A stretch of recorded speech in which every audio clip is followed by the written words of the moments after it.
Non conservative force इसका just opposite, मतलब जो फोर्स ये दोनों प्रॉपर्टीज को फॉलो नहीं करता है वो वाली फोर्स क्या होती है, नॉन कंजर्वेटिव फोर्स। मैं आपको एग्जांपल देता हूँ।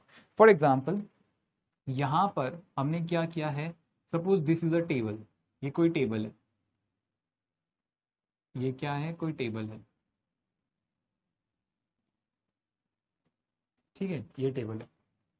Now for example class listen carefully what I want to say, यहाँ पर हमने क्या किया है, एक ब्लॉक रखा हुआ है लाइक दिस। हम इसका टॉप सरफेस देख रहे हैं, हम क्या देख रहे हैं, इस टेबल का टॉप सरफेस देख रहे हैं, ठीक है, हम इस टेबल का टॉप सरफेस देख रहे हैं। जब मैं इस टेबल को साइड से देखूंगा, साइड से देखूंगा तो ये जो ब्लॉक होगा सीट, हमें ये टेबल का सरफेस दिखाई देगा और ये जो ब्लॉक है हमें ऐसे दिखाई देगा, ठीक है, ये टॉप सरफेस है। You can say this is top view and this is side view. Side view मतलब हम यहां से देख रहे हैं इसको। और इस ब्लॉक की जो मूवमेंट होगी, ये जो ब्लॉक की मूवमेंट है, लेट्स से यहां तक गया ये ब्लॉक, पोजीशन ए से पोजीशन बी तक गया, पोजीशन ए से कहां तक गया, पोजीशन बी तक गया। ओके चलो समझ में आता है, ये ब्लॉक पोजीशन ए से पोजीशन बी तक गया। तो यहाँ पर जब ये ब्लॉक राइट की तरफ जा रहा है, सी हमारे रिस्पेक्ट में जब मैं यहाँ पर देख रहा हूँ तो ब्लॉक राइट की तरफ जा रहा है, तो ब्लॉक और इस सरफेस के बीच में एक फ्रिक्शनल फोर्स लगेगा, that frictional force is acting in the left direction. इस ब्लॉक का खुद का weight mg, normal reaction n, और इस सरफेस, ये वाली जो सरफेस है ना, ये सरफेस और ब्लॉक के बीच में जो कोएफिशिएंट ऑफ फ्रिक्शन होगा दैट इज म्यू के। ओके, हम चलो एग्जांपल ले लेते हैं। मतलब मान लो म्यू के का वैल्यू है 0.5, मास है इसका 1 kg, ठीक है, तो जो नॉर्मल रिएक्शन है वो mg हो गया, n का वैल्यू इज mg, मास कितना है 1 kg, acceleration due to gravity is 10, तो ये हो गया 10 न्यूटन। अगर मैं काइनेटिक फ्रिक्शन की बात करूं दैट इज म्यू के एन, म्यू के what is coefficient of kinetic friction 0.5, normal reaction कितना है 10, तो ये हो गया 5 न्यूटन। 5 न्यूटन का फ्रिक्शनल फोर्स लग रहा है, करेक्ट, 5 न्यूटन का क्या लग रहा है, फ्रिक्शनल फोर्स लग रहा है। It's time to displace this block. अभी हम क्या करेंगे, इस ब्लॉक को ए से बी तक डिस्प्लेस करवाएंगे। फॉर एग्जाम्पल ये ब्लॉक अभी यहाँ पर आ गया, पोजिशन बी तक आ गया, तो जब ये ब्लॉक ए से बी तक आ रहा है, ठीक है, जब ये ब्लॉक ए से बी तक आ रहा है तो इस डिस्प्ले, ये जो डिस्प्लेसमेंट था, let's say this displacement is of 2 metre, ये जो डिस्प्लेसमेंट था, सी जो डिस्प्लेसमेंट है, the direction of displacement is in this direction. If this block is moving from A to B, तो ऑब्वियसली जो फ्रिक्शनल फोर्स लगेगा वो पीछे की तरफ लगेगा लाइक दिस, करेक्ट। तो यहाँ पर अगर हमें फाइंड आउट करना है what is the work done by this frictional force, so work done by the frictional force is force into displacement into cos theta. What is frictional force, 5 newton हमें पता है, डिस्प्लेसमेंट है 2 metre, cos theta, theta between the displacement and the frictional force is 180 degree, cos 180 का value होता है -1, तो मैं यहाँ पर लिख दूंगा -1। सो 5 इंटू 2 इंटू -1, तो ये हो गया हमारा -10 जूल। तो ए से बी तक जाने में वर्क डन कितना हुआ, -10 जूल का वर्क डन हुआ। चलो समझ में आता है। अब यहाँ पर ये जो ब्लॉक है बी से कहाँ पर आ गया, सी पे आ गया लाइक दिस। ये जो ब्लॉक था ये कहाँ पर आ गया, बी से सी पे आ गया लाइक दिस। और ये इस ब्लॉक ने जो डिस्प्लेसमेंट लिया, this displacement is 3 metre, B से कहाँ पर आ गया, सी पे आ गया। डिस्प्लेसमेंट की जो डायरेक्शन है that is in the upper direction, this is the direction of displacement. तो जो फ्रिक्शनल फोर्स होगा उसका डायरेक्शन यहाँ पर होगा इन द डाउनवर्ड डायरेक्शन।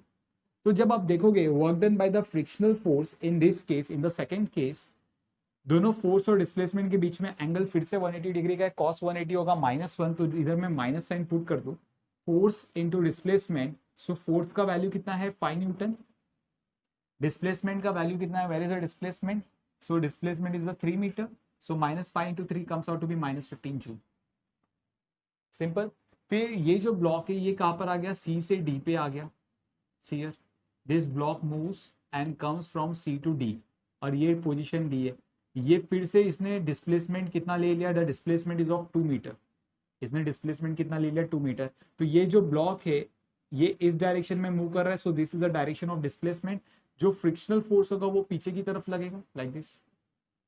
फिर से दोनों के बीच में एंगल कितना है 180, cos 180 का value -1। So what is the work done now in this case, work done is nothing but minus force into displacement. What is the force, frictional force 5 newton, displacement कितना है इस बार 2 metre, so -5 into 2 comes out to be -10 joule, clear. Okay, now ये जो block है D से ए पे आ गया, तो ये जो डिस्टेंस ट्रेवल किया इसने 3 metre, so this is the direction of displacement. तो फ्रिक्शनल फोर्स हमें पता है इसको अपोज करेगा, सो फ्रिक्शनल फोर्स पीछे की तरफ लगेगा। तो इस बार मैं वर्क डन कैलकुलेट करूंगा, फिर से दोनों के बीच में एंगल 180 cos 180 -1, सो ये हो गया minus force into displacement. Force की वैल्यू है -5, डिस्प्लेसमेंट कितना है 3 है, so -5 into 3 comes out to be -15 joule. तो आप देख रहे हो पूरा एक लूप कंप्लीट हो गया, पूरा एक लूप कंप्लीट हो गया। So if I will try to find out what is the total work done in this loop, total work done in this loop कितना होगा, let's try to find out what is the total work done in this loop. So A से B तक का work done था -10, B से सी तक का work done था आपका -15, सी से डी तक का वर्क डन था आपका फिर से -10, और डी से ए तक का वर्क डन था -15। When you solve this you will get answer as -50 joule. तो आप देख रहे हो कंजर्वेटिव ये जो फोर्स था, sorry not conservative, frictional force जो था, इसने सेकंड रूल को फॉलो नहीं किया। What is second rule? Work done by the conservative force in the closed path is equals to 0। मतलब यहाँ पर फ्रिक्शनल फोर्स सेकेंड जो कंडीशन था, सेकेंड जो प्रॉपर्टी थी कंजर्वेटिव फोर्स की, उस प्रॉपर्टी को फॉलो नहीं कर रहा है। इसके लिए फ्रिक्शनल फोर्स को हम क्या बोलेंगे, नॉन कंजर्वेटिव फोर्स बोलेंगे, क्योंकि क्लोज लूप में वर्क डन 0 नहीं आया, जबकि क्लोज लूप में वर्क डन 0 आना चाहिए था। Are you getting? Close loop में वर्क डन 0 आना चाहिए था। चलो ये चीज समझ में आती है, इस चीज को साइड में रखते हैं। अभी मतलब मान लो आपने इस ब्लॉक को ए से बी और बी से सी तक लेके गए, या फिर आप इस ब्लॉक को डायरेक्टली ए से सी तक लेके जाते लाइक दिस, ये ब्लॉक डायरेक्टली ए से सी जाता, ऐसे खिसका के जाता।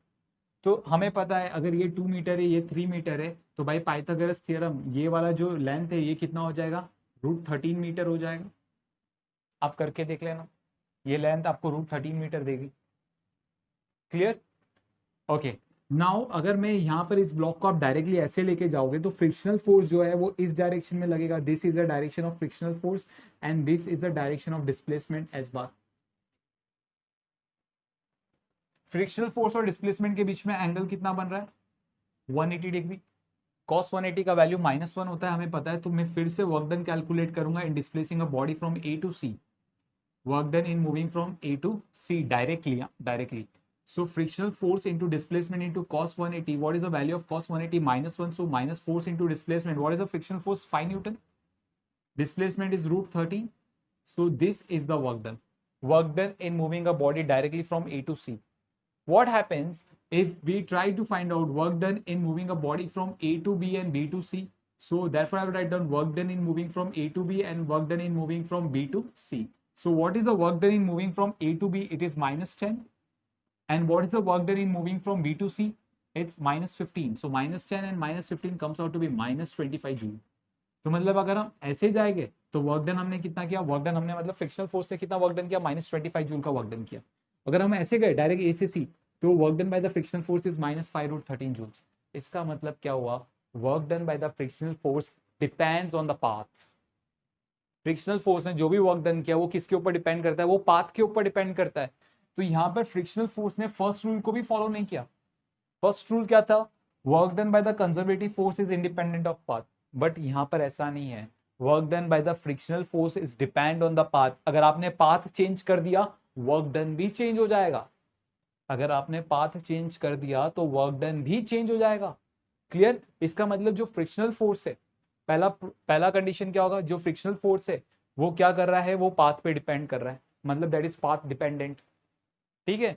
और दूसरा क्या है, कई दूसरा कंडीशन क्या आया था हमें, जो फ्रिक्शनल फोर्स है वो एक लूप, जब हम एक लूप कंप्लीट करते हैं, ठीक है, तो उस लूप का वर्क डन जो भी कैलकुलेट करेंगे वो 0 नहीं आ रहा है, कुछ ना कुछ वर्क डन एग्जिस्ट कर रहा है, कुछ ना कुछ वर्क डन एग्जिस्ट कर रहा है। करेक्ट? सो यहाँ पर आप जब जैसे कि आप देख रहे हो फ्रिक्शनल फोर्स इन दोनों कंडीशन को फॉलो नहीं कर रहा है, तो इसके लिए हम कहते हैं that frictional force is a non conservative force. तो ऐसी टाइप की फोर्स कौन सी फोर्स होती है, नॉन कंजर्वेटिव फोर्स। तो आई होप आपको समझ में आ गया what is conservative force and what is non conservative force.